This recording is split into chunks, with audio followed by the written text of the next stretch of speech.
We're on Earth, we got problems. Yeah, we got our issues. We have stuff going on. And if enough of us get this message, Oprah, Yes. if enough of us get it, and that's just what my mission is just to teach people that you are love. You are divine.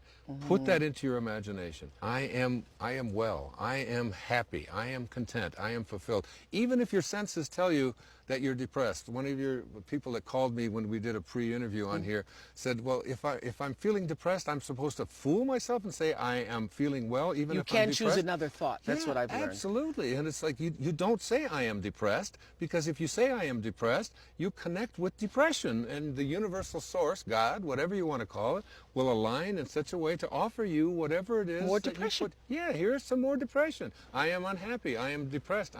So by placing into your imagination what you want and assuming the feeling of that wish as already fulfilled, you go through your life. And one book that resonates with me all the time is this book right here. It's called The Secret. It is the most powerful book outside of the Bible that I have ever read in my life. And the book is based on the law of attraction and how that principle, once you master it, can help you find wealth, happiness, better health, whatever you're looking for, relationships. That you can't have all of this